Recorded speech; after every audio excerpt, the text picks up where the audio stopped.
Okay, so let's do comparison between the E field and the H field that we learned last time. So we have electric field intensity, right? And it has symbol of E and unit of volt per meter. And also we have the magnetic field intensity that we learned previously, and this field has symbol of H with unit of ampere per meter, isn't it? So again, last time we have this field named as electric field density, and it has symbol of D and also unit of coulomb per meter squared. Right, you can see this word density must always over area because density. So again here, a magnetic field density also we can have this field, and this field actually has unit symbol of B, and now it has unit of Weber per meter squared or Tesla. Right, so it has two names but they are same thing actually. Alright, so now last time we have the equation that relates between the E and D. So the D and E can be related to each other using these equations, which is D is equal to epsilon E, right? Whereby this epsilon is equal to the epsilon R, epsilon naught, and then this epsilon R is actually relative permittivity, and then this epsilon actually free space permittivity, right? So again, same thing guys, we can have an equation that relate between B and H by using this equation. The B can be related to the H by equal to mu H. Okay guys, this mu guys actually is equal to the mu R mu naught, and then guys this mu R, the name is actually the relative permeability. Alright, permeability. So that's a parameter or constant that we can distinguish for different material later on in we learn next chapter. So now we know that this mu R actually is a relative permeability which represent a different material. Okay, so now last time again we have the first Maxwell equations, which is our Gauss law. You can see from here, closed integrations d dot ds is equal to the q enclosed. And guys, this is our first Maxwell equations in terms of integral forms. So based on this equation, we can simply visualize the case. Let's say we have a point charge at the origin. Let's say that's our point charge. So now we are going to draw our Gaussian surface, right? Because this equation refers to the Gauss law. So we have to draw our Gaussian surface. Let's say I choose using spherical surface around this point charge. So that's my spherical surface or Gaussian surface. Alright guys, if you see guys, for this case, we know that the D field or the E field will always pointing or readily outward from the charge. You can see that the D will always readily outward because the charge is positive right here. So all of D, let's say we took 4 samples of D. Right, we know that the D here guys always readily outward in positive all directions, isn't it? And also we know also the surface for every D here is always again pointing in positive R direction because the ds always pointing away from surface. So here also we have a positive ds, here we have also a positive ds, here also we have a positive ds. So now the D guys all in positive R directions. So by right we are going to have the total charge here is equal to the total flux that passing through this Gaussian surface. So that's why we have these equations. So likewise we have for this other case, for the magnetostatic case. Now let's say we have a very long line current which lies along the z-axis. Let's say for this case,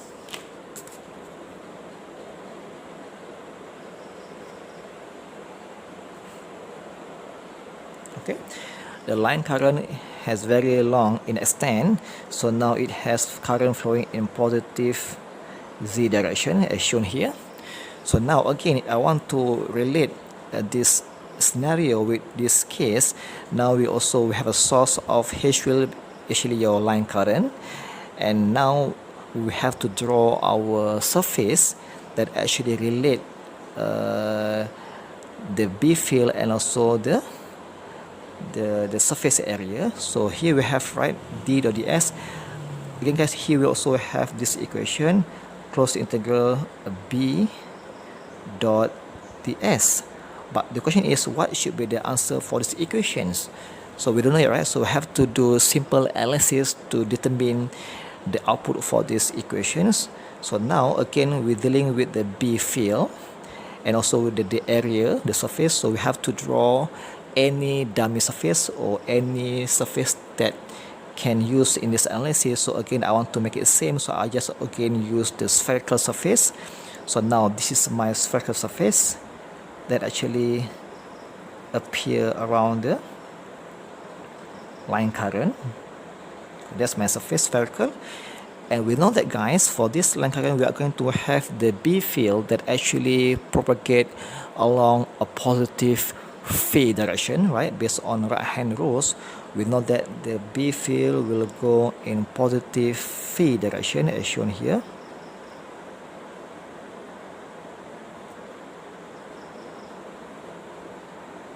Alright, that's the B field, right? In positive phi directions. Alright, now we know that if you see from the diagram guys, we have actually 4 points that actually intersect between the B field and also the surface here.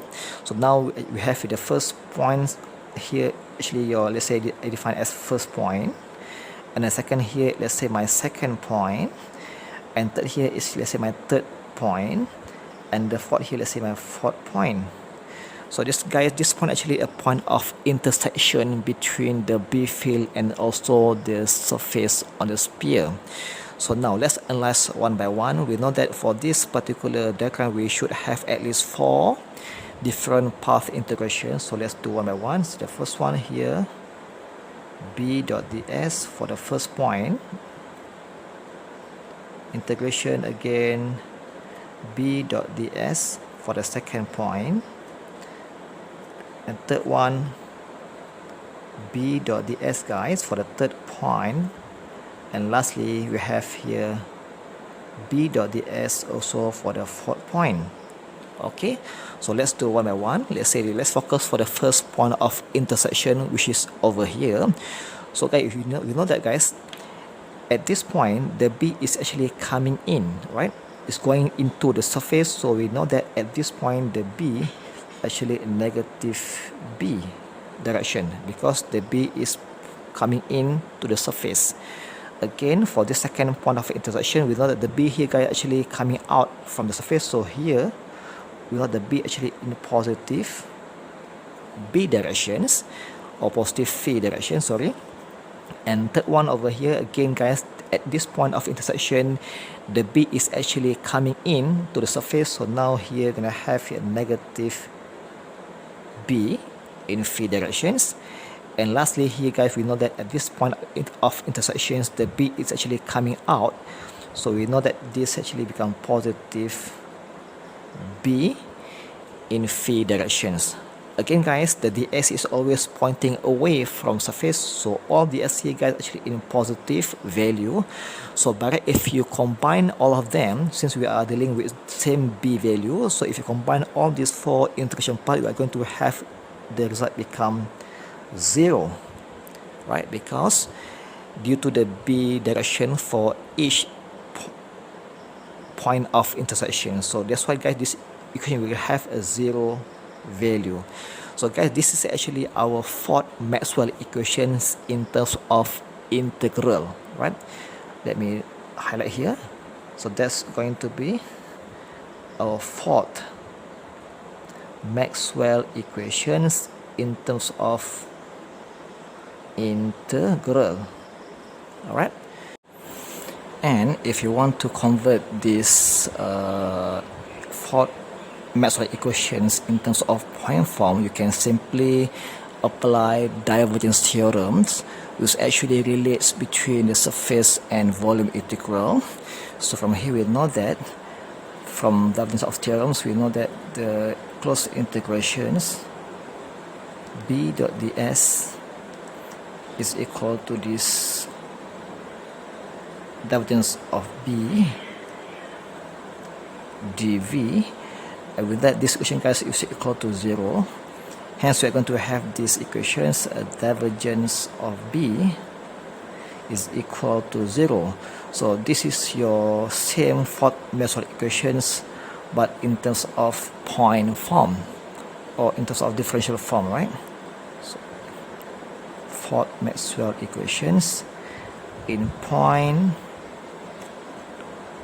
or differential form, right guys? So let's make a table that actually showing us all of the equation of Maxwell. So you can see from here, let's say we have two field now. The first one is your electrostatic, then the one here is actually your magnetostatic. And then let's say we have the first one here, the first Maxwell equation, actually number 1, given as closed integrations d dot ds is equal to q enclosed, and this one actually in terms of integral. And we also have the same equation in other form. We can say that in terms of point form or differential form.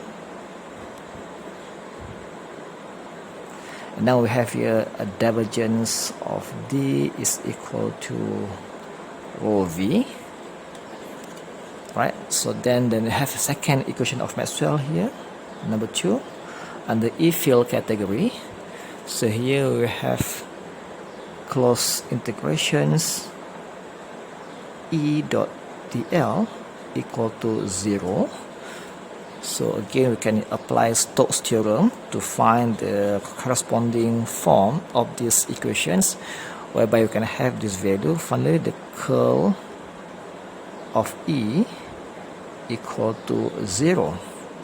Alright, so now we are going to list down the other two Maxwell equations under the H field.